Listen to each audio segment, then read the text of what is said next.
Om Ajnanatimidandasya Jnananjana Shalakaya Chakshurunmilitam Dhena Tasmai Shri Gurave Namaha. So let me first start tonight with reading a verse and purport from the Bhagavad Gita 15:15, which most of you are familiar with, but it's worth taking a second look, and we're going to talk a little bit about how relevant this verse is to us. Of course, every verse is relevant to us because we're devotees, but there's some very practical points in 15:15 that we should go over. Sarvasya chaham hridasannivishto mataksmitir jnanam apohanam cha vedaishcha sarver ahameva vedyo Vedanta kridveda videva chaham. I am seated in everyone's heart, and from me come remembrance, knowledge, and forgetfulness. By all the Vedas, I am to be known. Indeed, I am the compiler of Vedanta, and I am the knower of the Vedas. For all those who have ears, please listen. Prabhupada's purport. The Supreme Lord is situated as Paramatma in everyone's heart, and it is from him that all activities are initiated. The Supreme Lord is situated as Paramatma in everyone's heart, and it is from him that all activities are initiated. The living entity forgets everything of his past life, but he has to act according to the direction of the Supreme Lord, who is witness to all his work. Therefore, when he begins his work,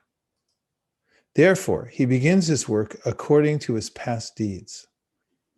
Required knowledge is supplied to him, and remembrance is given to him, and he forgets also about his past life.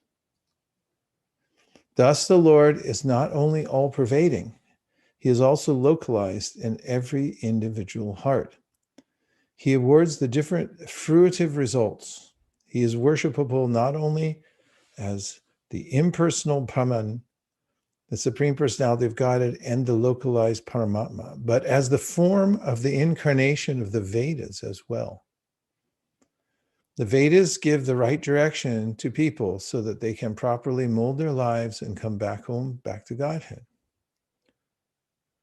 The Vedas offer knowledge of the Supreme Personality of Godhead, Krishna, and Krishna, in his incarnation as Vyasadeva, is the compiler of the Vedanta Sutra. The commentation on the Vedanta Sutra by Vyasadeva in the Srimad Bhagavatam gives the real understanding of Vedanta Sutra.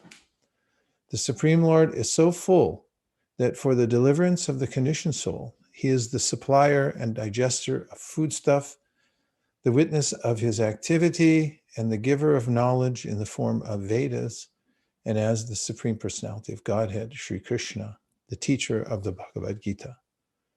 He is worshipable by the conditioned soul. Thus, God is all good, God is all merciful. Antapravishta shashta gnanam. The living entity forgets as soon as he quits his present body, but he begins his work again, initiated by the Supreme Lord. Although he forgets, the Lord gives him the intelligence to renew his work where he ended his last life. So not only does a living entity enjoy or suffer in this world according to the dictation from the Supreme Lord situated locally in the heart, but he receives the opportunity to understand the Vedas from him. If one is serious about understanding the Vedic knowledge, then Krishna gives the required intelligence. Why does he present the Vedic knowledge for understanding? Because a living entity individually needs to understand Krishna. Vedic literature confirms this. Yosau sarvar vedar giyate. In all Vedic literature, beginning from the four Vedas, Vedanta Sutra, and the Upanishads, and the Puranas, the glories of the Supreme Lord are celebrated. By performance of Vedic rituals, discussion of the Vedic philosophy, and worship of the Lord in devotional service, he is attained. Therefore, the purpose of the Vedas is to understand Krishna. The Vedas give us direction by which to understand Krishna and the process of realizing him. The ultimate goal is the Supreme Personality of Godhead. Vedanta Sutra 114 confirms this in the following words, Tattu Samanvayat. One can attain perfection in 3 stages.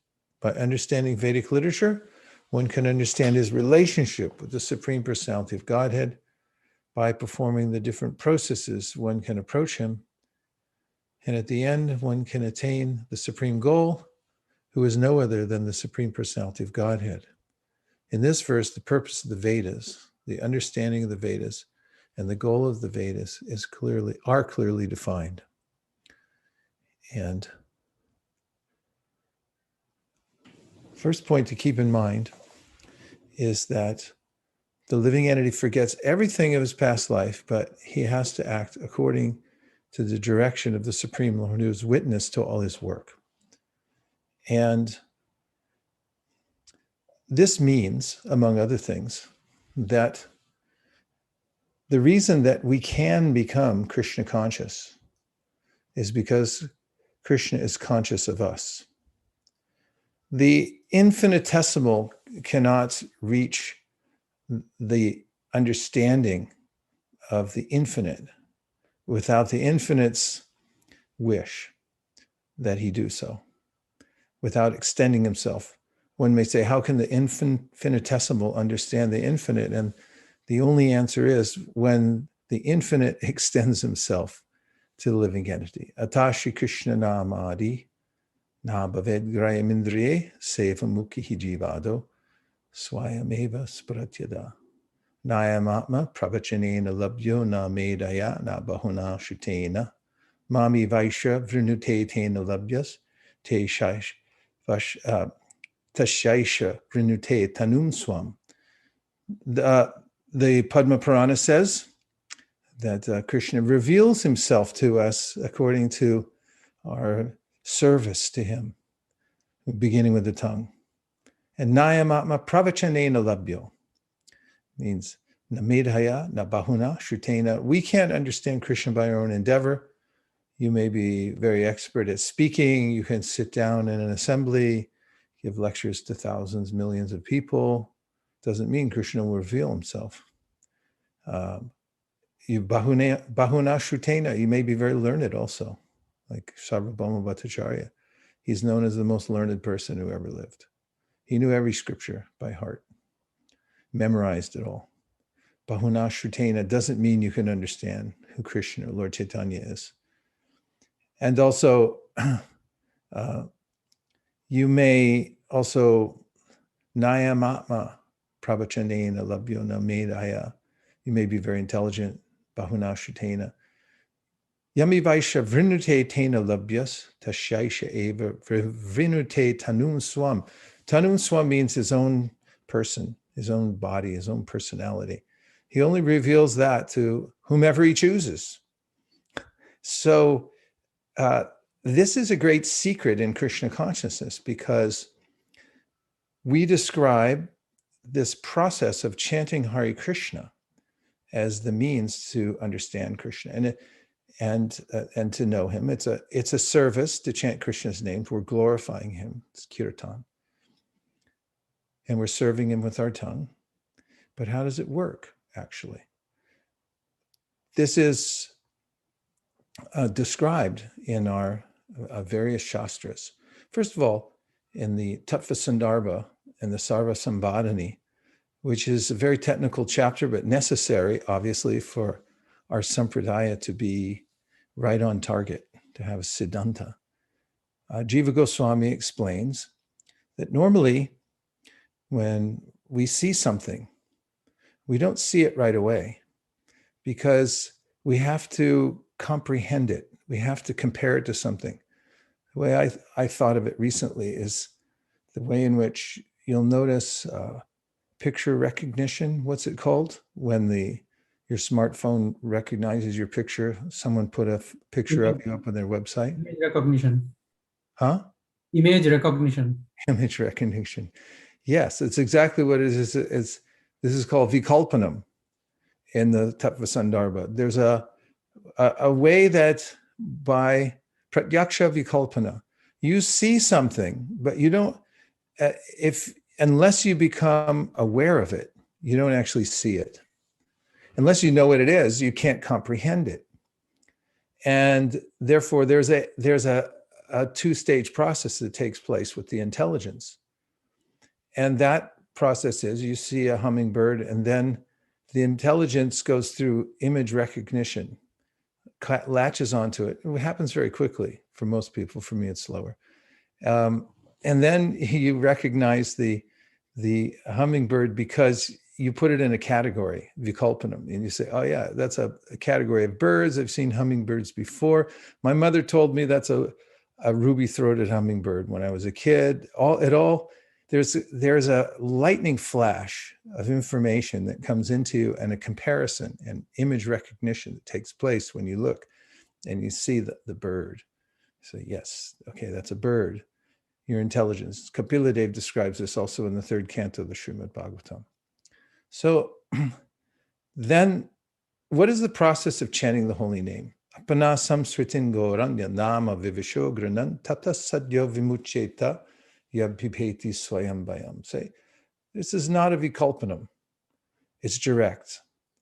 And Jiva Goswami gives this example of the 10th man. There's a student in the class, and the teacher says, you count up how many people in the class. So actually, there's supposed to be 10 people in the class, including the teacher. The student says, there's 9 people.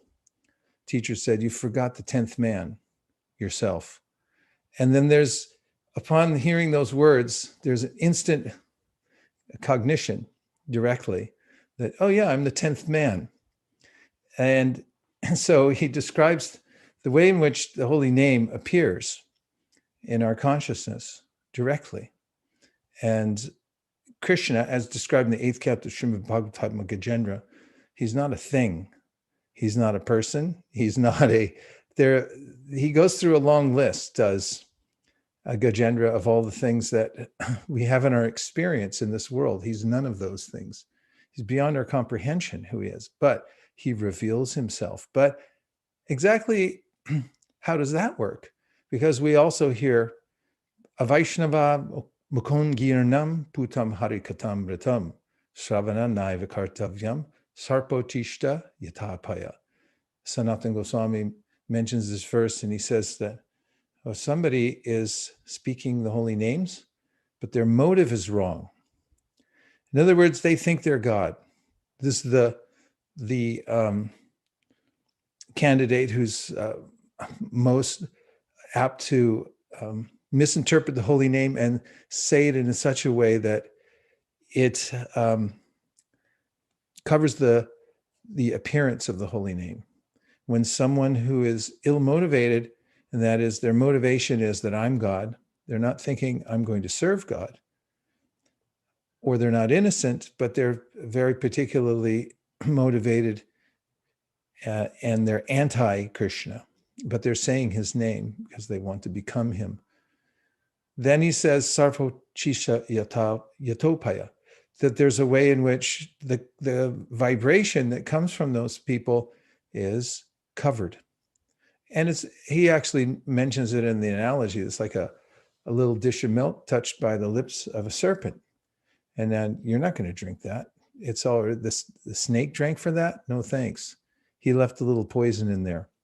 On the other hand, we hear from Prithu Maharaj in the 4th canto Srimad Bhagavatam, when a pure devotee chants the holy name or speaks Krishna Katha, then because the motivation is pure, it's received through disciplic succession, there's a clear understanding that my constitutional position, I'm eternal servant of Krishna, and by association one has developed this attitude of pure devotion towards the Lord, even if it's in a budding stage, and then speaks the holy name or speaks Krishna Katha, especially for the very advanced devotee, then that sound vibration is described as touching Krishna's lotus feet. On Krishna's lotus feet, there are saffron particles. As if you do deity worship, you know, Krishna is the coolest person ever. And he wears saffron on his feet. There's chandan and tulsi leaves and so forth. Nobody else has that on their lotus feet.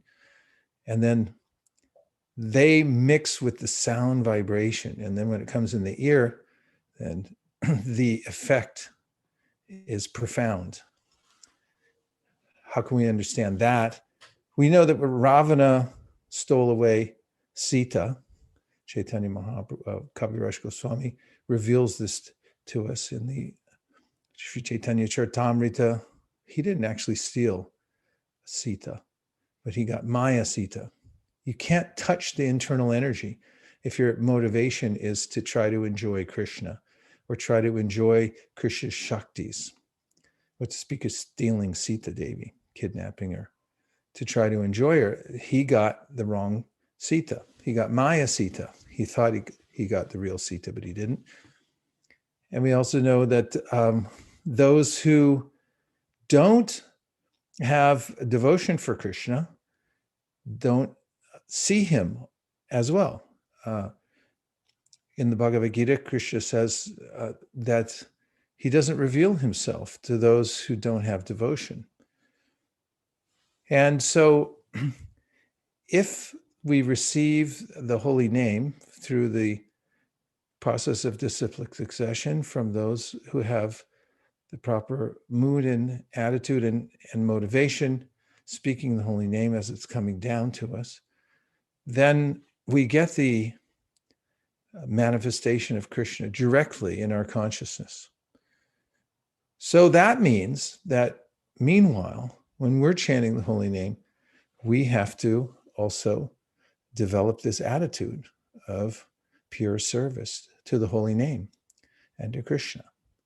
And that's why I felt it was important to read this sentence from the second line of the purport, where Prabhupada writes, the living entity forgets everything of his past life, but he has to act according to the direction of the Supreme Lord, who is witness to all his work. And in the next point, and I'll only make a few points here and then we can have discussion, is that Prabhupada writes, required knowledge, it's in the next, the line after the one we just read, required knowledge is supplied to him and remembrance is given to him and he forgets also about his past life. So I like this phrase, required knowledge. So what is the definition of required? Just for the heck of it.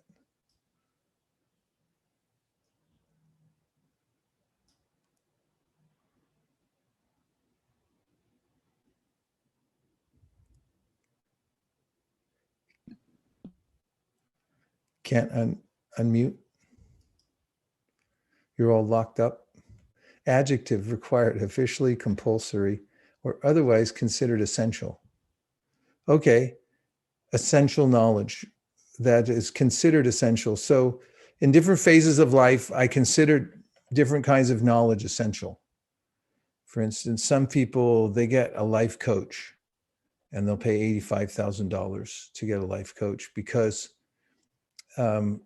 they feel it's essential. They need essential knowledge to make money. And so the life coach tells them how to get all set up so that they can make money and have a nicer house, a nicer car, and feel good about themselves and so forth. And that's required for them. That's what their desire is. Somebody else may require that they become famous, or somebody has more refined desires. They're thinking about how to do good for humanity. And then that required knowledge, it means I consider it essential. That's my desire. So Krishna fulfills my desire. He gives me the required knowledge according to what I desire. That's where it's coming from. So Krishna's noticing what I want. He's also very much aware of my mood. He's completely aware. So that's a double-edged sword. Someone might think, uh-oh, he actually knows what my inner workings are. On the other hand, someone may say, well, externally, I look like a mess. I look like I'm in an intractable situation here in the material world. I'm never going to get out. But we know from Bali Maharaj's pastime, although you can't get much more entangled than Bali Maharaj. He just conquered the whole universe. He beat up the demigods. He was a king of the world, king of the universe. And he was surrounded by demons. But then Vaman showed up. And that spark of devotional service for him awoke within his heart, in Bali's heart. And even though at the time he couldn't surrender, Krishna noticed. He knew exactly what Bali's intention was. He's going to surrender.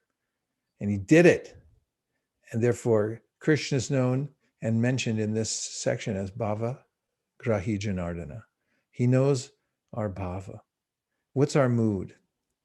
That's okay. I was going to say so important. Scratch that. Put a big line, a Sharpie through it.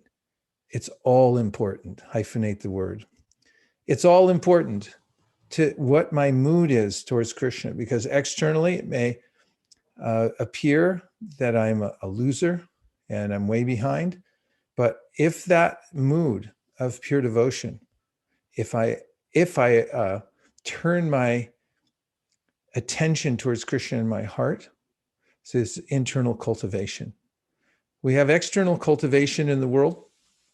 We use our senses, sarvapari vinirmuktam taprapvena nirmalam, hrishikena hrishikesha sevanam bhaktiruchate. We use our external senses in all kinds of ways to serve Krishna. Sometimes we don't have so much facility. We may be locked in a position of life where we feel stifled externally. I only can squeeze out, an hour and a half a day for my bhajan. The rest of the day, they've got me locked in. There ain't no cure for the summertime blues. And what is it? It got me working late. That's a theme song in the material world. Came from some early artist here in America. And yeah, well, they got me working late. That's the theme song of the conditioned soul in the material world. So I'm working, and how do I get out of that? Well, you can start applying your senses to your bhajan, but internally there are several ways that we cultivate the cheshta roop. I mean, starting from the most basic idea that Prabhupada mentions in the Bhagavad Gita. He says that whatever work you're doing, you should consider, this is my prescribed work given to me by the Supreme Personality of Godhead. I offer it to him. This is a very powerful meditation. And we can also cultivate the desire in our heart to serve Krishna. And Prabhupada mentions this. He said, if you can't do the service that your guru told you to do, he said, then you should have this mantra. Put it in a little pressure cooker. Anybody have a little pressure cooker? You all got one, right? You know how this works. You put it in there. You put the top on with your fingers crossed so it doesn't explode. And you turn up the heat. And inside, it cooks much faster because of the pressure. So when we're under pressure in life, and then we cultivate in our heart, Prabhupada says, you use this mantra, how can I do, how can I do, how can I do? I want to serve my guru, but I can't do it right now, he said. This meeting is being recorded. Just now only, it's being recorded. How can I do, how can I do, how can I do? And then also, Prabhupada mentions in the Nectar of Devotion about a Brahmana who was very poor. And he had no facility, but he heard in a lecture about how to do deity worship. So he started doing it in his meditations. Every day he was meditating on worshiping the deity, and he would bring Ganga water in gold pots. And he would sit down and do very loving puja for his worshipable deity. And every day he was feeling fulfilled. There's no difference, actually. And gradually, he became so advanced. And when he was making his naivedya, offering of bhoga to the Lord, idam naivedyam, and then he said the mula mantra for his deity, and he offered it. And he was thinking, oh, I think I made it too hot for the Lord. I didn't let it cool down enough. This is how intense his meditation was. So just to make sure, he touched it with his finger and he burned his finger. And then Lord Narayan was chuckling when he saw his devotee recoil from the burnt finger, from the pain of touching that hot sweet rice. And his consort Lakshmi said, well, what's so funny? And he said, I'll show you. And then he sent an airplane, sent an Uber by to pick up his devotee and brought him back home, back to Godhead. This story is an indication of our internal cultivation. It goes on internally, externally. If you have a desire, but you can't completely fulfill it, put it in your pressure cooker. Meditate on that desire, worship it. You worship that order that you got from your guru that how can I do? How can I do? You pray over and over again. So you see, because Krishna will give you required knowledge. Tesham satata yuktanam bhajatam priti purvakam tadami buddhiyogam tam yenamam upayantite. To those who do this, that is, worship Krishna internally with their hearts. They're offering obeisances in their hearts to the order of the spiritual master and to the words that Krishna has spoken and that the Guru has spoken, and the great acharyas have spoken. Jnane prayasa murapasya namanta eva jivanti sanmukharitam bhavadiyavartam stane stita shrutikatam tanuvan manobir, body, mind, and soul. They're worshiping the words. Then to such a person, Krishna gives all required knowledge. You want to become advanced in devotional service? You want to go to the stage of nishta, and then ruchi, and asakti, and bhava, and prema? Krishna will give you the required knowledge and guidance and association to go there. We have to adjust our internal mood and make sure that's our desire, because he's fulfilling everyone's desire since time immemorial. Saparyagat shukram akayamavranam ashnaviram shudam apapavidam kavirmanishi paribu swayambur yatat yat yatortan vyaradashasfatibhya samabhyaha. He's a self-sufficient philosopher who's been fulfilling every living entity's desire since a time immemorial. So Krishna is conscious of us. Lucky thing. Now we just have to turn our head towards Krishna and our desire towards Krishna. And even a little bit, even the tiniest molecule of desire, if we can locate it and say, yeah, I found it. I do have a desire.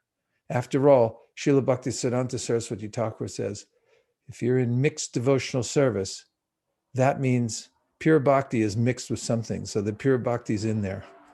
You find it. Make sure you find it. Locate that and put it in your pressure cooker. And you make a preparation from that. That's powerful. So now the last couple of points. And that is that the material world is a place of abnegation. I've abnegated my freedom. Can we have the definition, please? Abnegate. Make sure I'm using it correctly. You can put it in the chat. Something ab and then nagere. To renounce. Yes, we've renounced our freedom.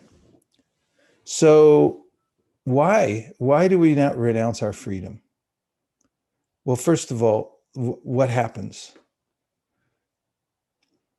I give up my freedom because freedom is actually, it requires responsibility. We're not dead stones. Oftentimes people say, well, why is Krishna so mean to me? Hey, you're a living entity too. You're the same quality as God. You can't blame anybody but yourself. That's a good thing. Don't take it the wrong way. That's a good thing. Because we're the same quality. We have powers too. We're not dead stones. And our freedom it requires responsibility. So when I give myself to the material nature, to Maya, then Krishna says, Prakrite kriyamanani gunai karmani sarvasha ahankara vimudhatma kartaham iti manyate. It's like, hey, I can't handle this freedom. I just surrender to the material nature and try to live in an alternative state of consciousness. I don't want to face it. I don't want to come to reality. That's why the Upanishads are all calling to us, Tamasi ma jyotirgamai. Wake up, come on, come back to the light, little jiva.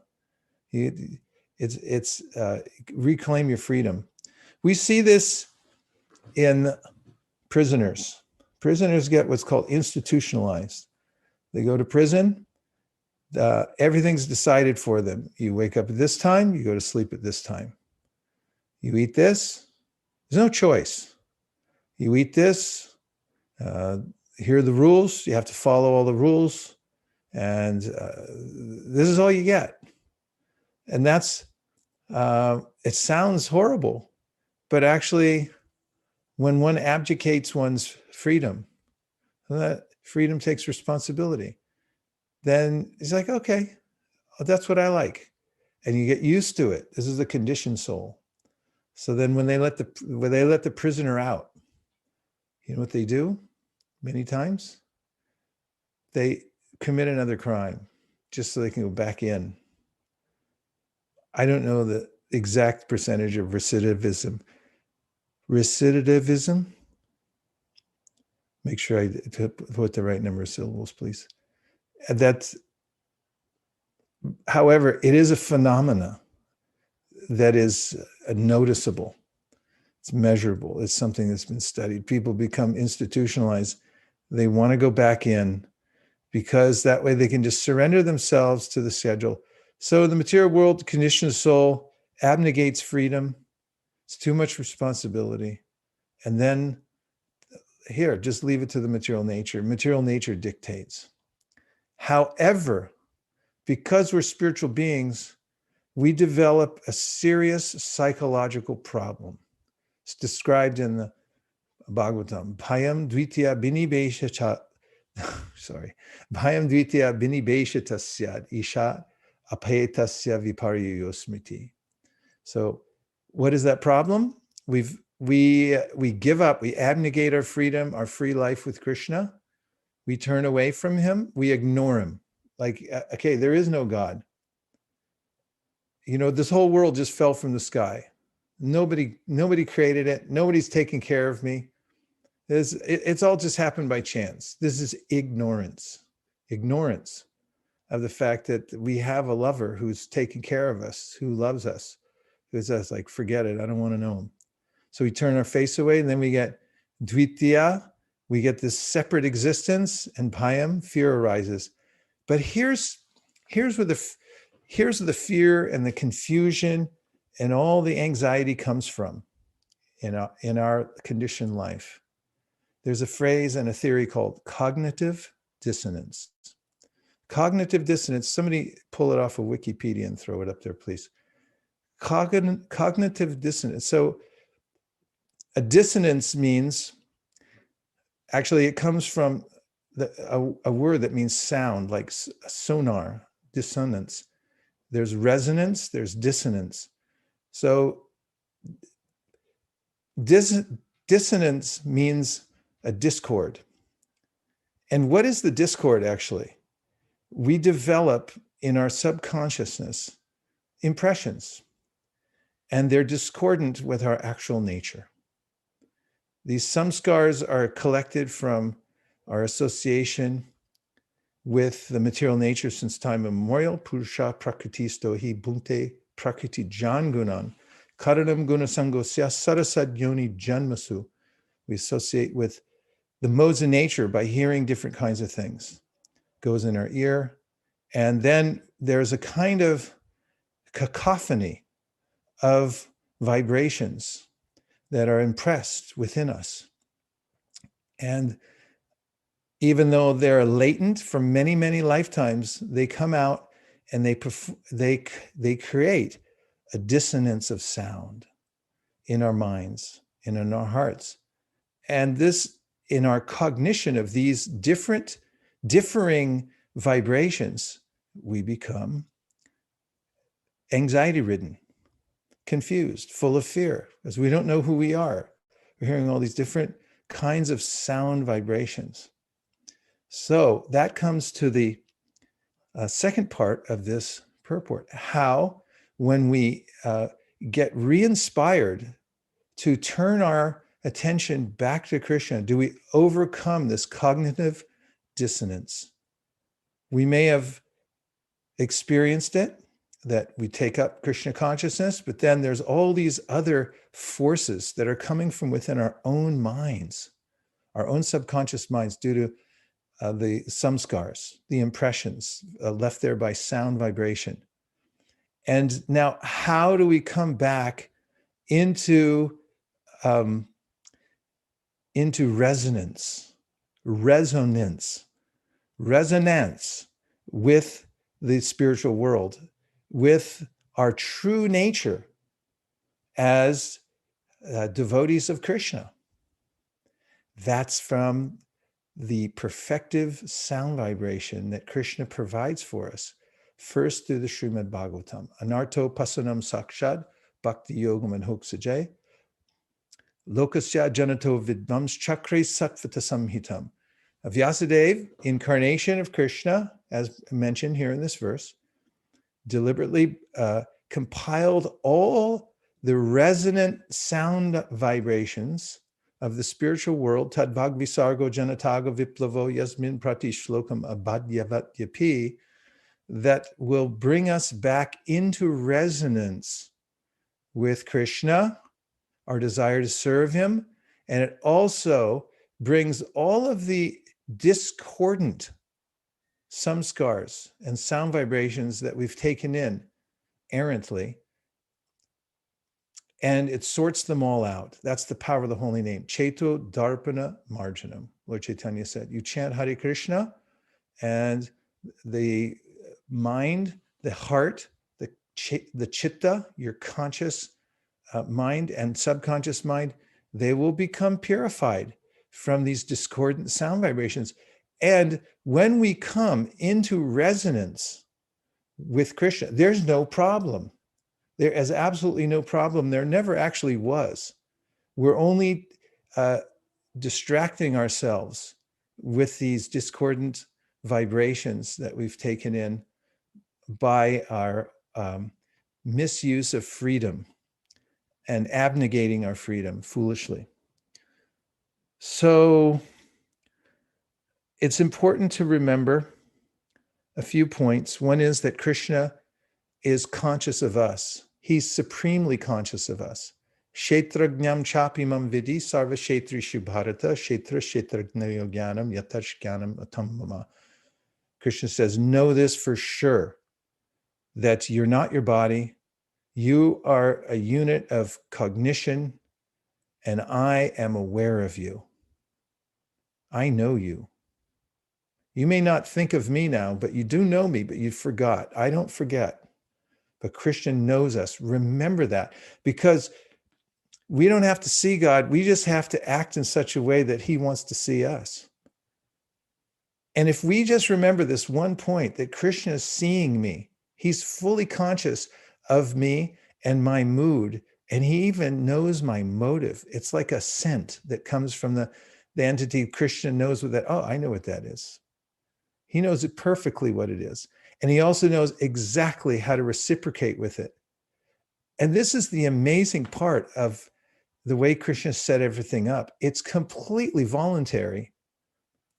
He leaves it to us. Samoham sarvabhuteshu name dveshostina. I don't hate anybody. I don't like anybody. I'm equal to everyone. That's what he says as the Paramatma in the material world.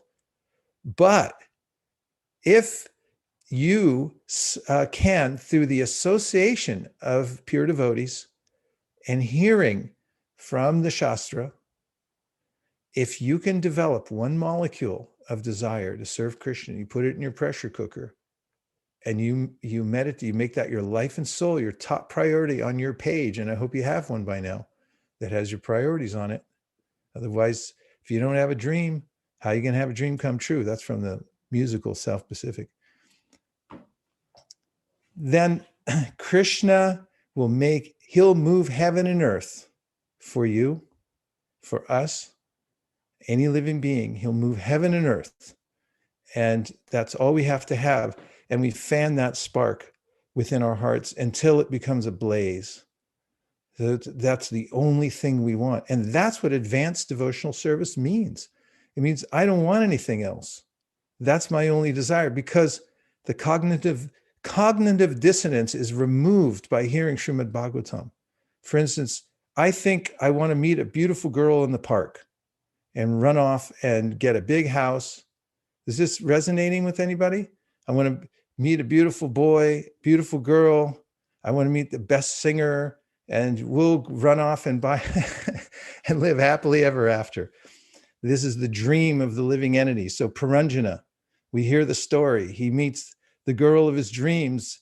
She meets the man that can sweep her off her feet, and they have the conversation, and then they go off together. But just like Paul Newman got old and died, he was the most attractive movie star, or any fashion model gets old and everyone says, haha, what happened to you? You know, the whole material world eventually changes. The scene changes, and we're left holding an empty bag again and again and again and again and again and again and again. So Bhagavatam's rearranging our priorities for us, saying, not this, not that. Look at what happens. Here's the narrative. Listen to this story. Don't listen to the other stories that people are telling you. This is the only story you need to hear, is the Srimad Bhagavatam. And when you come to the end of that, you're fully convicted that this is my prime goal of life.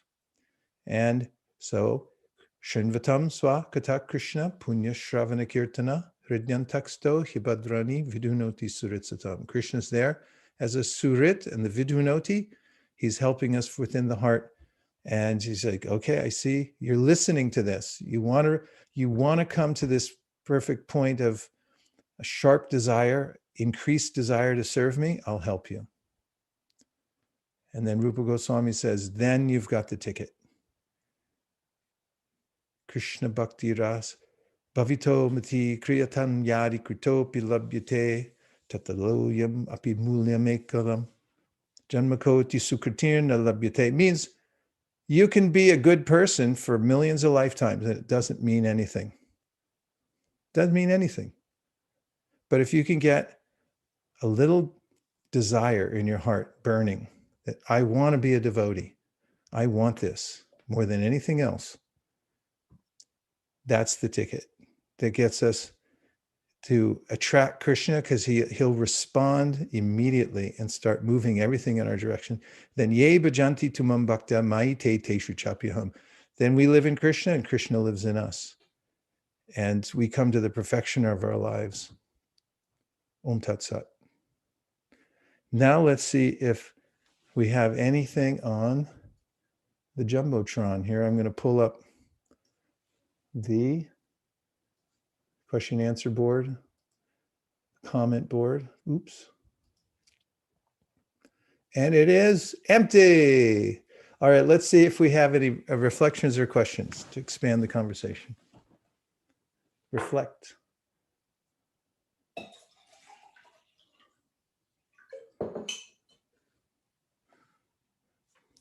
Manjula Kanta, you have an inquiring look on your face. Oh, and okay, we got a hand up from Sukeshwari. Go ahead. Manjula can go, Prabhu. I go after her. Go ahead. Anjali, I have a question. I was just thinking, Maharaj, that, when we, just a second. I was just thinking, Maharaj, that you were explaining this concept, and in the process, I was wondering that, along the way in this path, many times we stop and look back and try to reassess that we should have made these changes or choices. But the more I look back, the more I realize it wasn't worth the effort. There's so much more to look forward to in Krishna consciousness. And COVID has taught us that. This whole process teaches us. Today, when we went to the temple for darshan, I was thinking that all these opportunities that we were given, we took them so much for granted. This opportunity for service, this opportunity for association. And having been given all that and then denied it, there's so much of a deeper respect for what we've received. Just as you were saying that, if we don't hold on to it now, when will we make that commitment? So it was really nice to hear what you were saying. And that was my thought. That was my reflection, that when we do get back to service, how much more commitment we should give to it and how much less resistance we should put in to all the good stuff that Srimad Bhagavatam is telling us. Because, we can see for ourselves how difficult it is, how much these promises turn out to be empty in the end. Sure. And this is a conversation that comes up in the fourth canto of the Srimad Bhagavatam with Narada Muni and the Prajapati Daksha. There's this perennial conversation about renunciation, pravritti marg and nivritti marg. And in it, it's worth noting that Daksha feels that his sons, first the 10,000 and then the 1,000, should go through the path of fruitive activity and go through all the complications of the material world, because then they'll become tired of it. And Narada Muni tells his sons, he didn't go directly to Daksha, he just went straight to them where they were doing their austerity. He said, hey, you're already getting purified out here. You might as well just go for bhakti and give all this nonsense up. And they were very intelligent. They understood, and they went into the direct path. And Prabhupada gives this conundrum that often comes up, and that is that Daksha will say that unless you enjoy the material world, you're not going to be able to have your fill and get exhausted by it. Therefore, you should try for it. But then Prabhupada says, yeah, but, practically every woman during the pain of childbirth says, I'll never do this again. And then, hey, how many kids you got? 11. So this is a feature of the material world that we forget. And hope springs eternal, if we're trying to enjoy the material. But when we really become materially exhausted, this is what Queen Kunti says, this is for the materially exhausted. When you've really had it, and it's a memory in your heart that you say, no mas, that's it. I'm not doing this again. I'm putting it all into Krishna. This is the beginning of lalyam, the beginning of this greed, that I have to have this. It's the most important. And then we get serious. You can see it in our activities and our countenances and so forth. That's why we take the bhajana kriya. We have had it. And we go like that. I've been taking the wrong path for so long. Now I'm going down this one. I'm following the devotees. And so what you're describing is a sign of advancement.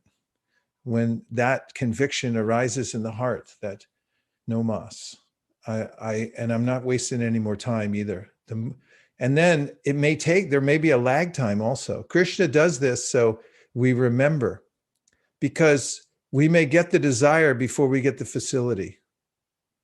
And then we're in a good place to put that in the pressure cooker, because it's really hard when you want to go for it.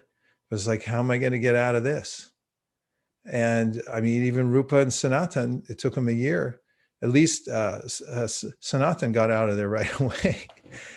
Rupa and Sanatan, it was more than a year before he could escape the jail and the whole thing. Look at Raghunath Das. Getting out of the material world is not so easy. And so if it was easy, we just keep one foot in each world and say, it's no big deal. I'll just have the best of both worlds. And we never give it up. But it's so sticky and troublesome, the material world. It's like hey, I barely touched it and I got smashed. Krishna's mercy. He's reminding us of like, hey, didn't you want to be serious, little Jiva? Wasn't that you last week who said no mas? It's like, get your little fingers out of the jar and just, be serious. Okay, so we've got Gandharvika Radha had her hand up, I think. Did she just? Oh, there you are. And then we have Sundarananda. And okay, please go ahead.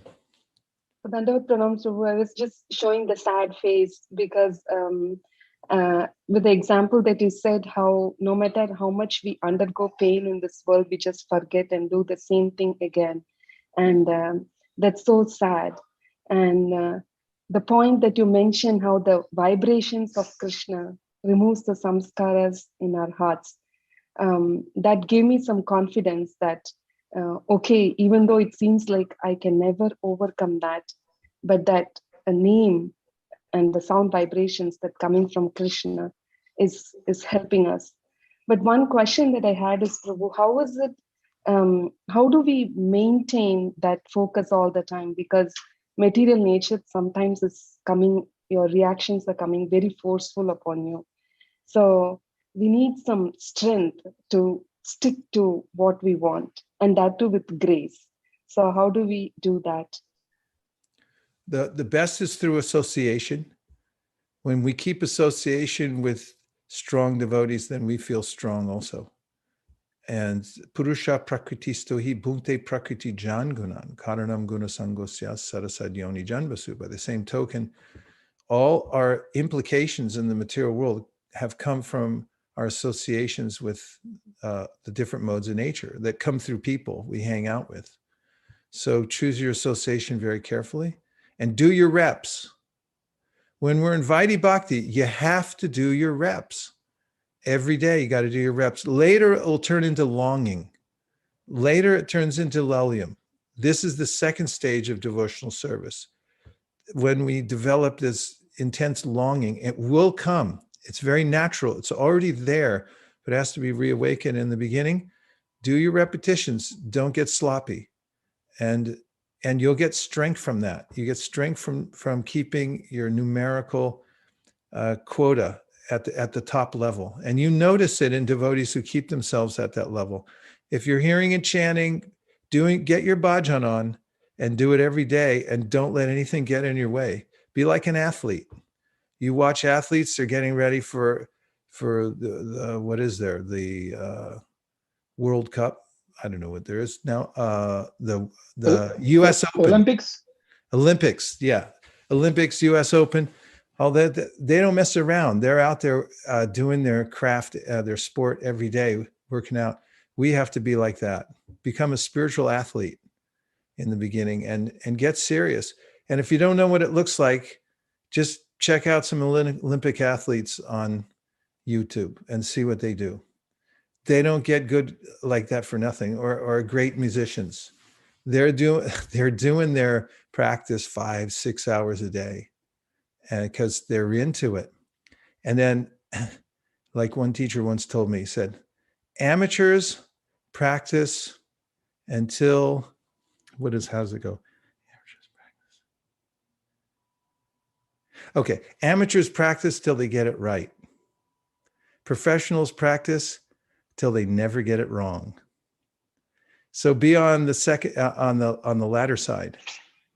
Practice so you never get it wrong, and that's our prerogative as humans. We're really good at practice because we can get in that groove and just go for it. So get convinced that this is the right practice for you, and then make it happen. Okay. Thank you so much, Prabhu. Thank you. Good to see you. I think we had a Shraya Madhava next, and then it goes over to Nam Chintamani. Somebody help me out with this, because it's like moving squares. Somebody signs up. I'm going to talk to the Zoom people later. I think they need a new feature. Either that Yes, or Maharaj. requires an IQ, which would count me out. Okay, go ahead. Yep, they need a new feature. I agree with you. It's like a small number next to each of the hands. Yes. Okay, Maharaj. Thank you. Very important topic you're talking about. So a couple of things. There are some reflections on the board. So that is one thing I wanted to point out. The second was, we do our chanting, all the 16 rounds, and then we do our deity worship. And after that, we get, throughout the day, we get complacent. We think, okay, we have done our things. And then if we start doing, our material nonsense, then we just are under that false sense of protection that we are protected because we have done all these things. But we are not really protected if we willingly go and do our material nonsense. So what I'm getting from you, Maharaj, is that we have to be careful that, if our mind is attracted towards that material nonsense because of that complacency, then we keep doing those things like the chanting. We continue chanting, so we don't give opportunity to our mind. I don't know if I'm getting that right. We keep doing it so that we don't do that nonsense. Do the best you can with what you have right now, but lean into the parts that you can really do, because there's a ton of nonsense already in there. No wonder it comes out. That's the samskars. Someone just sang me the Brill Cream ad from 1965 the other day. They know all the words, and they're like in their late 70s. Brill Cream is kind of hair cream. Yeah. There's an advertisement, and those things are in there for millions of lifetimes. So you also can't get disappointed, and you also can't act above your adhikari. Then suddenly it's like, I'm a pure devotee. I'm going to, go around the house and chastise everybody because you looked at me weird. Do your level best with what you have. And there is a kind of protection. No, we shouldn't do nonsense. And we shouldn't think because I did my bhajan, now I can do nonsense. But if you're already in the material world to some degree and your mind's still putting out all kinds of stuff and it comes up, don't freak out. Just keep showing up for your bhajan, because very soon it will rewrite all that stuff. And if you get the right association and you stay in your practice, then you're going to be successful very quickly. Thank you, Maharaj. Okay, who is next? Namich and Tamini, I think. Hare Krishna, Guru Maharaj. Hare Krishna. Hi. I really resonated with a lot of things you said today. Thank you so much for answering my questions. And I have a lot of reflections that I've written down that I'd just like to read a few points. Okay. That you said really resonated. So one was that Krishna wears saffron on his feet, and there's saffron particles that mix with the pure devotee sound vibration. That was really powerful. And Krishna knows what I want, and he's aware of my mood, and he sees me, and that my mood is all important. That was really powerful. And Krishna gives all required knowledge, guidance, and association. And the pressure cooker analogy was very powerful. So thank you for that. Thank you for those reflections. Very much so. I appreciate it. Here's the verse. If you're keeping score at home, 4:20:25, Prithu Maharaj says, "My dear Lord, you are glorified by the selected verses uttered by great personalities. Such glorification of your lotus feet is just like saffron particles. When the transcendental vibration from the mouths of great devotees carries the aroma of the saffron dust of your lotus feet, the forgetful living entity gradually remembers his eternal relationship with you. Devotees thus gradually come to the right conclusion about the value of life. My dear Lord, I therefore do not need any other benediction but the opportunity to hear from the mouth of your pure devotee." And Prabhupada writes in the purport, "It is explained in the previous verse that one has to hear glorification of the Lord from the mouth of pure devotees, from a pure devotee. This is further explained here. The transcendental vibration from the mouth of a pure devotee is so powerful that it can revive the living entity's memory of his eternal relationship with the Supreme Personality of Godhead. In our material existence, under the influence of illusory Maya, we have almost forgotten our eternal relationship with the Lord, exactly like a man sleeping very deeply who forgets his duties. In the Vedas, it is said that every one of us is sleeping under the influence of Maya. We must get up from this slumber and engage in the right service, for thus we can properly utilize the facility of this human form of life. As expressed in a song by Thakur Bhaktivinoda, Lord Chaitanya says, Jeev Jago, Jeev Jago. The Lord asks every sleeping, living entity to get up and engage in devotional service so that his mission in this human form of life may be fulfilled. This awakening voice comes through the mouth of a pure devotee. A pure devotee always engages in the service of the Lord, taking shelter of his lotus feet. And therefore, he has a direct connection with the saffron mercy particles that are strewn over the lotus feet of the Lord. Although when a pure devotee speaks, the articulation of his voice may resemble the sound of this material sky, the voice is spiritually very powerful because it touches the particles of saffron dust on the lotus feet of the Lord. As soon as a sleeping, living entity hears the powerful voice emanating from the mouth of a pure devotee, he immediately remembers his eternal relationship with the Lord, although up to that moment he had forgotten everything. For a conditioned soul, therefore, it is very important to hear from the mouth of a pure devotee who is fully surrendered to the lotus feet of the Lord without any material desire, speculative knowledge, or contamination of the modes of material nature. Every one of us is kuyogi because we have engaged in the service of this material world, forgetting our eternal relationship with the Lord as his eternal loving servants. It is our duty to rise from the Ku-yoga platform to become Su-yogis, perfect mystics. The process of hearing from a pure devotee is recommended in all Vedic scriptures, especially by Lord Chaitanya Mahaprabhu. One may stay in his position of life, it does not matter what it is, but if one hears from the mouth of a pure devotee, he gradually comes to the understanding of his relationship with the Lord and thus engages in his loving service, and his life becomes completely perfect. Therefore, this process of hearing from the mouth of a pure devotee is very important in making progress in the line of spiritual understanding. Okay, now we have, who do we have? Somebody keep track for me, please. Manjula Kanta, you're in charge.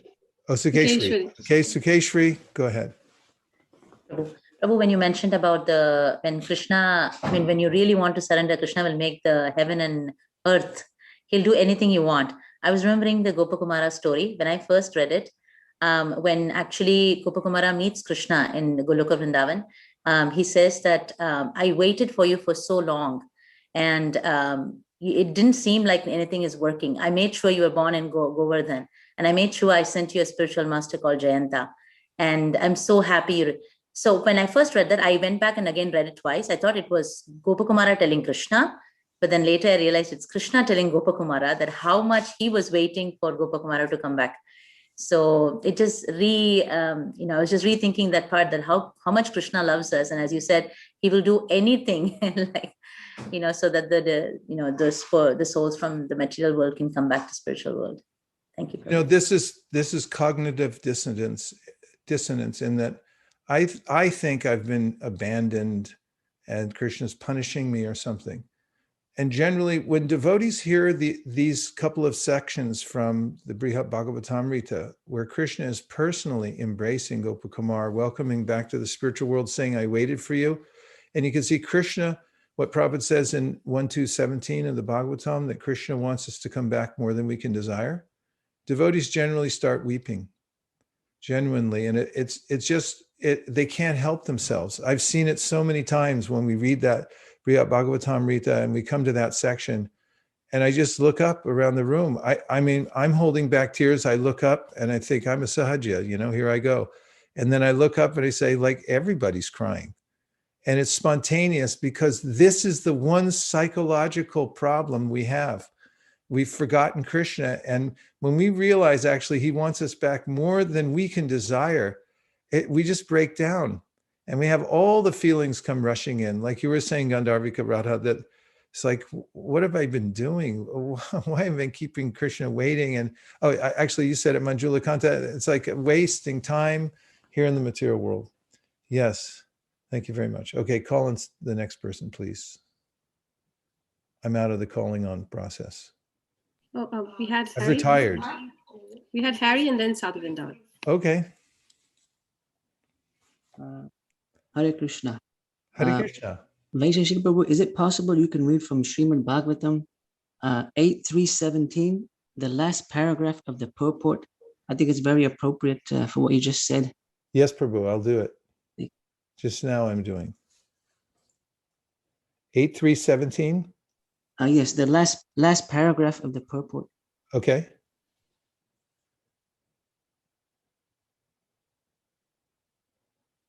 Eight, 3:17, Gajendra's prayers.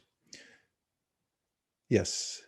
Only Krishna can deliver us from material existence. Indeed, he is always trying to deliver us. Ishvara sarvabhutanam hridasherdrunatishtati. He is within our hearts and is not at all inattentive. His only aim is to deliver us from material life. It is not that he becomes attentive to us only when we offer prayers to him. Even before we offer our prayers, he incessantly tries to deliver us. He is never lazy in regard to our deliverance. Therefore, this verse says, Buddhi Karunaya Namul Layaya. It is the causeless mercy of the Supreme Lord that he always tries to bring us back home, back to Godhead. God is liberated and he tries to make us liberated. But although he is constantly trying, we refuse to accept his instructions. Sarvadharman parityaja mamekam sharanam braja. Nonetheless, he has not become angry.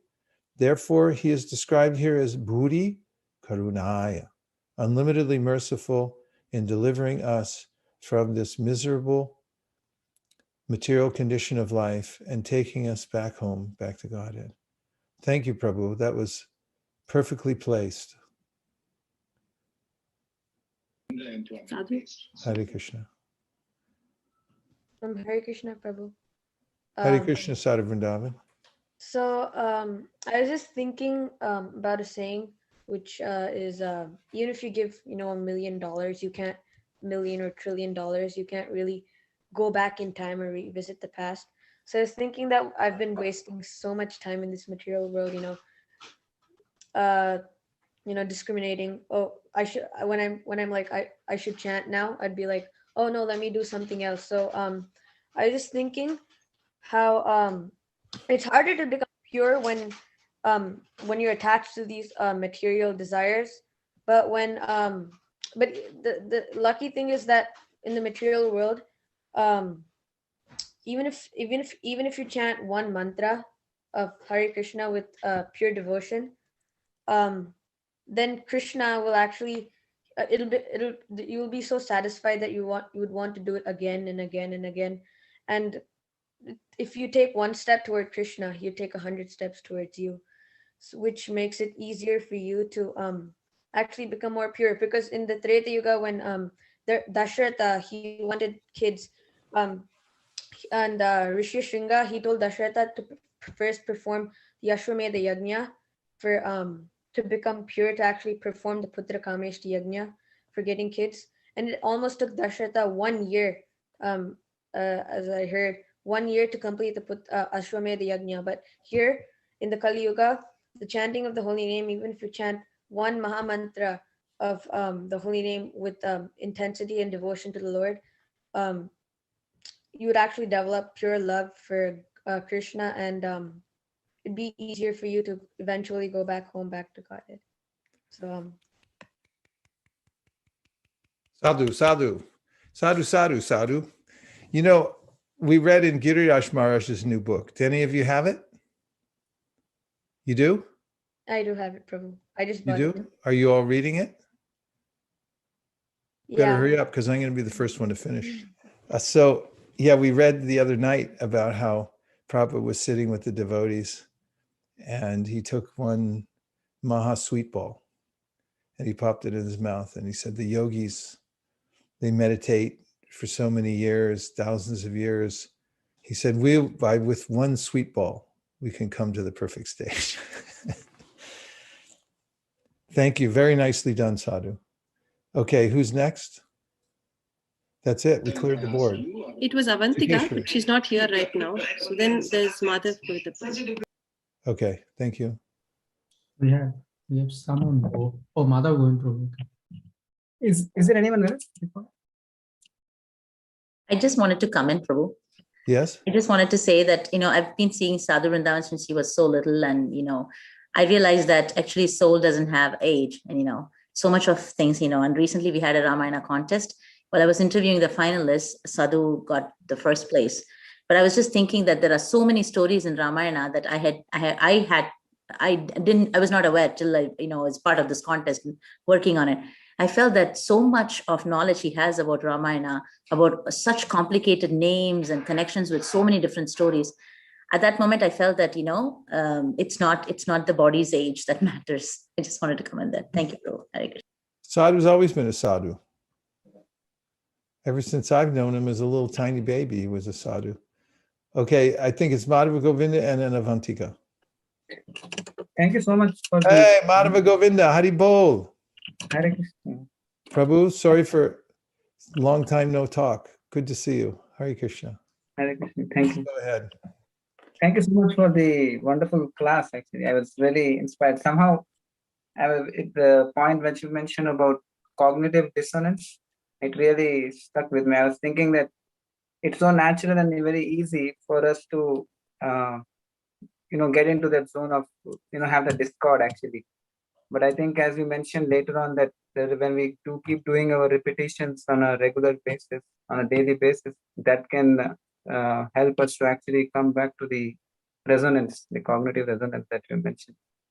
So It's so easy to get into cognitive dissonance, but so easy to get out of it. And that's a revelation, because anyone, like my friend Divyanga, he reads every day at least 18 pages of the Chaitanya Charitamrita. And he always says, okay, I read my pages, and every single time I feel lifted, uplifted. The resonance is there naturally. We feel it directly, we see it directly. It's pratyakshavagamam dharmyam. It's the perfection of religion because we see it directly ourselves. If it was theoretical, we would be not satisfied. But when we hear and chant, we know that naturally we feel jnana and vairagya as comes as byproducts, and we come back into resonance and residence of the spiritual world eventually. Thank you very much, Madhava Govinda. thank you so much. Hare Krishna. Avantika. Hare Krishna. So I was just reflecting on the points you were saying in that purport we just read about how Krishna's one-sided love for us, or not for everyone, one-sided love, I guess for me, one-sided love is so strong. And I was just thinking that he loves us so much that even when we wanted to leave him, he fully facilitated that desire. And he created a world for us, not only a world, universes. And even in those universes, we always will get what we want. Like in the Bhagavad Gita, it says, Yam yam vapi smaran bhavam. At the end of our lives, whatever our heart's desire is, we will always go there. So he's still fulfilling our desires, even if it's like not with him. Like if our hearts are craving for like Vaishnava association as well as his association, we have the opportunity to go back to Goloka. But if we don't, we'll still get birth in another world that matches our desires. And he loves us so much that when we say, sorry, Krishna, I can't deal with you right now, he says, okay, forget me. I will give full facilitation for your forgetfulness. And he even gives remembrance and forgetfulness. And through this, like giving forgetfulness, he's even considered merciful to the atheists, because even they're getting what they want. They're not thinking about Krishna, they forgot him. And then on top of all of this, he still can't let us go. And he's been sitting in our heart, remaining silent only because we chose to silence him. And he's still like waiting for us and wants to look out for us and make sure we're okay, just in case that one magical day we decide to turn back to him. So I was just really thinking about that. That's something nice to be thinking about, and well said. You're all loaded up. You've been hearing and chanting a lot. It all comes out. Thank you very much, Avantika. These are very important points to remember Krishna's personality and how he's the Suhrit, the best friend. He's, as you said, he loves us so much, he comes with us, even as we make our sojourn in the material world. And he's always fulfilling our desire. But when we come into the material world, then we also get what we deserve. We may desire, but we also have to get what we deserve. So there's a way in which like if a kid runs away from home from his perfectly benevolent and well facilitating or just facilitating parents, and then gets lost and taken in a bad foster home where he's neglected, abused, and so forth. This is the condition of the little jiva. We leave our well-wisher, eternal protector, and go into the custody of Maya, who has that three-pronged instrument, Adhyatmik, Adhibautik, and Adhidaivik. And that's an unnatural, very awkward situation for the living entity. Yeah, so your point about reforming desire. This is our process. Okay, that's it. We cleared the board, I think. And I left a bunch on the board here.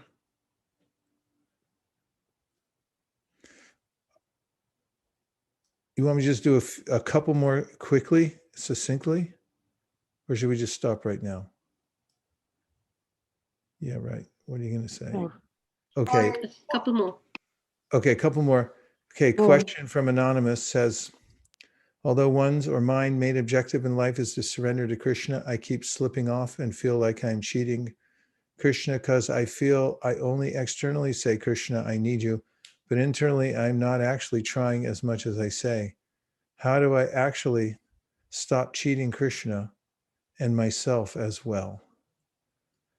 Well, that question itself reveals an internal process that everyone goes through in anartha nivritti, where we try to catch up to what desire we actually noticed. And we may have some inspiration to become Krishna conscious, and then we start on the path, and then there's a way in which other forces in our world catch up to us. This happens quite frequently. And then we have to then boil it down and re-examine what's most important to me. Because remember, in the end, what's most important is my strong desire. And oftentimes these situations where we're tested, I said I'd keep it short. Let's see if I can actually do it. When we're getting tested, Krishna's seeing, what do you actually want? And also, there is a stage in which, although we do have a desire to serve Krishna, we're overwhelmed by the samskars of our previous life. We're carried by momentum from previous experiences. Jata Shraddha Makatasu Nirvina Sarvakarmasu Veda Dukkha Makankamam Prityagi Pyanishvara. Krishna describes how the person is fully convinced about devotional service and is going for it, but at the same time can't stop the momentum yet of his or her previous material desires and feels quite regularly overwhelmed by those. So then he says, don't become discouraged. Just know that if you continue, then you'll overcome. Because what's more powerful, your karma and the momentum of your previous desires, or the holy name? A or B? B. The second question, why is it so hard to get rid of our previous impressions and samskars, which seems so deep-rooted even after practicing devotional service? It takes time. You got to be patient. It takes time. You got to be patient. That was a quick answer. I'm impressed with myself. I really appreciated the way you phrased ignorance. Ignore ends. Gopal Hari Prabhu was mentioning the other day that every faith has a key problem it focuses on solving. Christianity's key problem is evil. Specifically, he mentioned that the Vedic worldview's key problem is ignorance. I was both impressed and a little bit confused, since I felt that seemed to focus on a knowledge-oriented viewpoint. But the way you put it, I thought that was the perfect resolution. Our ignorance is a choice to ignore Krishna. So solving ignorance means gaining not just blunt knowledge, but realization, or vijnana, which really brings us close to Krishna, so we can stop being ignorant. Yeah, there's data, then there's information, then there's knowledge, then there's wisdom. It goes through a processing system, and you only come to wisdom when you apply everything, and Krishna descends, gives us the inspiration from within. Mantra Siddhi gives us reflection, like the point that Krishna is seeing us. If we keep this in mind, life will become so simple. Nice point, Mantra Siddhi. Good to hear from you. A couple more anonymous. A question: how to deal with materially motivated devotees while we can't stay away from them and still want spiritual progress, or both ourselves and them. Srila Govinda Maharaj, who is the direct disciple successor of Srila Sridhar Maharaj, one of Prabhupada's godbrothers, used to say, my religion is finding my own faults, finding the faults within myself. It's a really fun occupation. Everyone should try it. Just try to count them all up and make an inventory of all your faults. And you'll be so busy, at least I am, that you won't even notice the faults in others. And finally, a power phrase from Anonymous says, keep on keeping on. That sounds good. So we should end it, because it's into the wee hours of the night here. Do you have a quick point, Prashant? And Harry. Huh? It says Hare Krishna. Hare Krishna, Prabhu? Yes, sorry. Tomorrow is the disappearance day of Jayananda Prabhu. Is it possible you could say something about him? I know it's late. Sorry about that. That's okay. Jayananda Prabhu? It's his disappearance day tomorrow. He's the first devotee I ever met. Well, third devotee. First devotee I met was Krita Karma.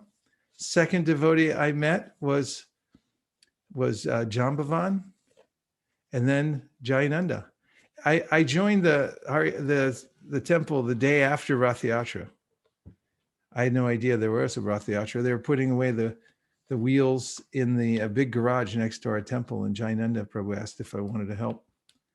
And he was our Bhakta leader. He was my Bhakta leader, Jayananda Prabhu. I didn't know he was the most advanced devotee, because he was so humble. We love Jayananda. He was a leader by example. And my impression of the movement was that, oh yeah, you just do pure devotional service. Now, if you didn't get the chance to see Jayananda, what's his name in Los Angeles? I'm sorry, I'm forgetting his name right now. He's constantly doing service with, overalls on. Yeah. Bhushan. Yeah. So one day, Madhudrisha Prabhu, who is so close with Jayananda. I mean, so then he said, for all of you, it was at a Prabhupada festival, so any of you who didn't get a chance to see Jayananda, go follow Ratnabhushan around and watch him, and you'll get an idea what Jayananda Prabhu is like. Keshav Bharti Maharaj, who's very dear to all the devotees here, he was really close with Jayananda Prabhu. In fact, they shared the same apartment for years. And when Prabhupada came to San Francisco, the couple times when I was there, they'd move out of their apartment. They'd paint it every time before he'd come. And then Prabhupada would move in. That's where I first met him. And then Jayananda Prabhu, he never tried to push towards the front, although that became a sport by that time in 1973. the more senior devotees would huddle around Prabhupada, and then, when he came in the room, sat down and so forth. But Jayananda Prabhu always sat in the back. And Prabhupada always noticed him first because of his service mood. And from the very beginning, Jayananda Prabhu gave money for Prabhupada to print, was it Nectar Devotion? And Prabhupada mentions him in there. He took out the $5,000 that he needed and gave it. He was selfless servant, Jayananda Prabhu. And one of the traits Jayananda Prabhu had was that he made friends with everybody. You know how we talk about always leave everyone with a good impression? That was Jayananda.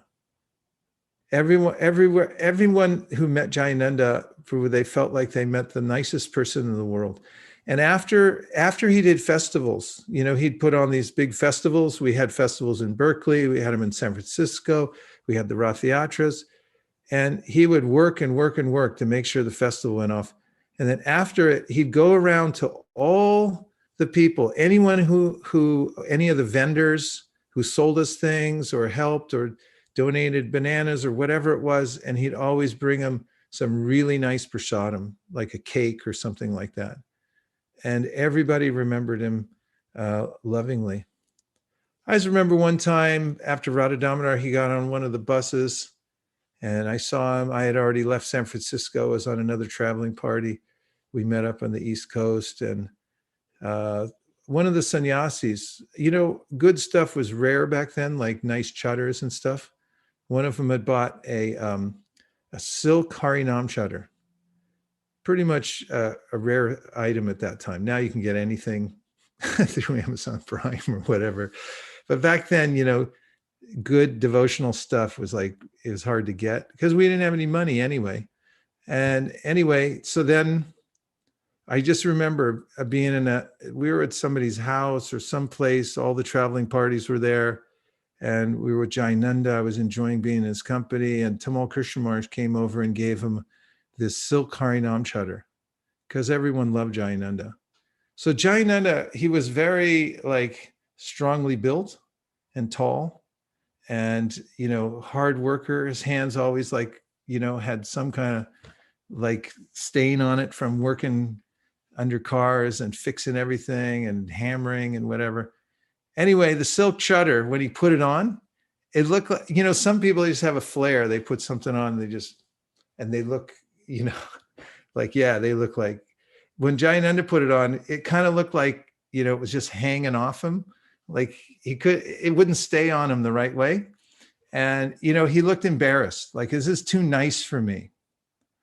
That was, I could tell that was, the way he accepted it because they gave it to him, but he's like, it's too nice for me. It's like, this isn't, I can't wear something like this. I'm so, insignificant. That was his mood always. And then I remember I went outside and I came back and somebody else had the chatter. He gave it away. He gave it away so fast and just looked satisfied then, not having it.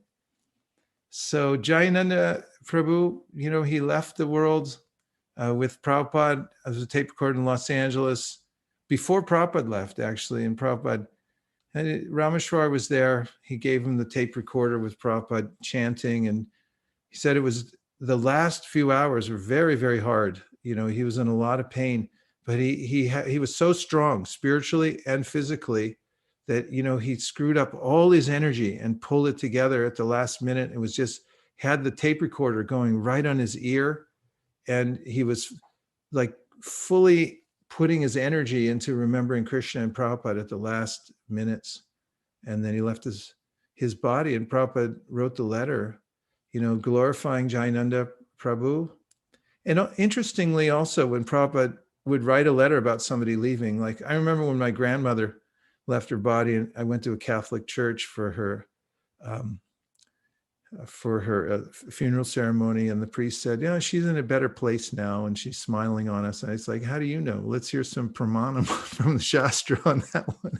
I wasn't too sure. No offense, Grandma, but but Prabhupada said, if you were thinking of Krishna, then you'll go back to Godhead. If you somehow you weren't thinking of Krishna, you go to the heavenly planets, come back, and you'll take birth in the family of great devotee, and you'll continue your devotional service. He was very unsentimental when he would present it, somebody leaving. But he loved Jayananda. We all saw it. And Jayananda was a selfless servant. And I feel very lucky to have had his association in those early days. I thought that's just how you're supposed to be. He took such good care of us. We used to go on Harinam every day. That was our new Bhakti program. We had this big red van. And it was a big red step van. There were no seats in it. It was just a big square van, red van. And somebody would drive and we'd all pile in the back. And we go different places in San Francisco, Market and Powell. We went over to Berkeley. We'd be on the campus in Berkeley. And Jayananda would take us out. He loved Harinam. He loved Harinam. He'd play all day long. I mean, we went out for hours and hours and hours every day. And sometimes I remember he had this trick he got from Vishnu Janaswami of taping like pennies on his hand so he could get more traction on the drum and not wear his fingers down and stuff. And then he'd feed us. We'd either bring prasadam or sometimes Jayananda would go into the store and one of the things he'd always feed us is buttermilk and bananas. So he'd get, these big containers of buttermilk and he'd get bananas and, put out like a chutter or something like that or something. We didn't have chutters back then, but something. And then he'd open them up and he'd do like an offering. And then he'd feed us the buttermilk and bananas when we were out on Sankirtan, and we go out for a few more hours. And, he was older than all of us. So it was kind of like having our dad there or something, He was a leader by seniority and by his qualities, his humility. Really miss him. And it's like so fortunate. There's a picture of Jayananda Prabhu. Keshav Bharati Maharaj tells in New York, we were at 340 West 55th in New York, and the last Rath Yatra, we were there with Prabhupada. 1976, Prabhupada came there. We were all there with Prabhupada. And Jayananda Prabhu, he already had lymphoma. Back then, it wasn't as treatable as it is now. They didn't have the technology. And Jayananda didn't want anybody to know that he was getting these big, huge lymph swelling up in his body because he didn't want to miss his service for the Rath Yatra, for putting it on for Prabhupada. And although he was in pain, nobody knew it because he danced through the whole thing because he was so ecstatic that Prabhupada came to the Rath Yatra. And then afterwards, Keshav Bharati Maharaj caught him in the ashram. He saw him doubled over in pain. He said, Jayananda, you come here, you tell me what's happening, what's going on with you. And Jayananda said, you can't tell anybody. Actually, that was before Rath Yatra. He said, you can't tell anybody because he knew the devotees would gang up on him and make him miss his service. And he showed him under his arm, he had these huge swollen glands from the cancer. And then Jayananda Prabhu, he went to a few places to try to get rid of it. There were some alternative cures, but the only reason he went there is because the devotees insisted. You have to try this and that. And till the last minute, he was his humble, affable self. And, he's the only devotee we have in our movement that's Prabhupada put on the calendar to celebrate the disappearance of. So he's a really special soul, one of those great devotees who appeared to help Prabhupada. And there's lots of other stories. There's whole books written about Jayananda Prabhu, but now that I'm talking about him, I'm starting to miss him really a lot and just remembering his association. So thanks for reminding us, Prabhu, of Jayananda. We have an expert Vaishnava on here who's helping us to enjoy the mellows. Wrong information. Relish the mellows. Hare Krishna. Okay, last one for sure. We have Prashant Prabhu. Hare Krishna Maharaj and Hare Krishna to all devotees. Dandavat Pranam. You would be surprised to know about me. I have connected from Australia right now. Haribo. from the Melbourne ISKCON devotee community. So my humble obeisances to all of you. And Maharaj and everybody, when I connected to this group, I immediately felt I'm at home. And it's really lovely to see all of you, all the devotee, our community that's so far away from Australia. So it's really, really nice, and such a nice class, Maharaj, and such a nice questions and answers. So it's so I immediately felt at home. I feel like I know all of you for long time. So thank you so much. And also just to on the Maharaj Janand Prabhu's point, there is to be Rath Yatra here locally in Melbourne, Australia, and there is always photo of Janand Prabhu on that. And I did wonder that who is this devotee, because I did not know much about that. And now by grace of Krishna and Maharaj, now I know. So the person's photo that they put it on the altar on the Rath Yatra is Janand Prabhu. So thank you so much, Maharaj. And without further ado, Maharaj, my brother's family lives in San Francisco, in Cupertino, and I have a sister-in-law, and I've got niece and nephew there. So currently they are going through a very tough time. So as you can see, the COVID situation is just playing a lot of difficulties to everyone. So they're also going through a very tough time. So I've been kind of helping them and trying to give them some spiritual connection as well. So with that regard, like I ordered quite a lot of Prabhupada's book over the Krishna Store website and got it delivered to them. They are appreciating it. And I feel that they need some personal connection, personal association. So other day I was talking to my sister-in-law. She had been to your temple, some time ago, I think pre-COVID era, and she got the blessing of to do some service there as well. And now I'm looking for some, personal touch for them from our wonderful local community. Like if somebody can reach out to them and with some prasadam, and if the COVID situation or local laws allows, if they can do some kirtan at her home and help us, to give that personal touch and help them to connect with our very wonderful local community there. So okay, Prashant Prabhu, we'll get your somebody please grab his email, and then we can figure out how to take care of his dear relatives here that are here with prasadam and inviting them to everything that's happening. We're deeply touched by your words and by your presence here today. We can see that as it's summer coming in here, it's winter coming on there. So you're on the opposite side of the earth, where the water churns backwards in the sink and going down the tub, because it's the opposite world down there. Yeah, it's very cold here, Maharaj. I don't know what's the weather there. So is it too cold there as well? No, we're California. Every day is perfect. Every day is perfect here. Jai.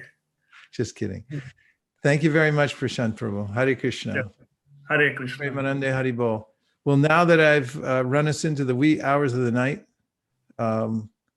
with sadness in my heart, I bid adieu to all the devotees, because I'm going to really miss you. I'm so happy to see you all. I'd like to call you all out by name, but I'm rejoicing in my heart just the time we had together. And we'll see you for Nrsimha Chaturdasi on Tuesday. We're going to chant mantras. We're going to bathe the Lord. We're going to really lean into our celebration of Srila Narhari Day. And then we have Shweka's initiation ceremony on Wednesday. That's a big deal here for all of us. And so we have a lot coming up, right? Go Premanande Haribo. Sorry, Maharaj, before I let you go, what's the situation there? Is it like devotees are able to visit the temple and visit to each other's home? We're just opening up a little bit at a time, little darshan by appointment, stuff like that. Slowly. Shanai Uparamed. Sure. Yes. Thank you. Thank you. Yes. Yes. Did you give your email to somebody? Yeah, so I gave it Somebody quickly. reached out. Yeah, to Shraddha, Devi Dasi Mataji. All right, then you're good as gold then. Yeah. Everything will happen from that point. Hare Krishna. Thank you. Hare Krishna. Hare Krishna, Krishna Krishna, Hare Hare, Hare Rama,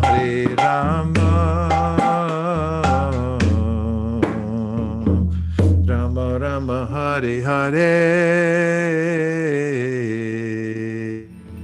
Go Premanande, Nitai Gaura Hari Bo, Hari Bo, Hari Bo, Tai Gaura Hari Bo, Hari Bo, Hari Bo, Hari Bo, Nitai Gaura Hari Bo, Tai Gaura Premanande Hari Bo, Abdurusha Devacha, Patitanam, Pavanebhyo, Vaishnavebhyo Namo Namaha. Nachari Armarman, Nachari Armarman, Nachari Armarman, Nachari Armarman, hey, Nachari Armarman, Nachari Armarman, Nachari Armarman, Nachari Armarman.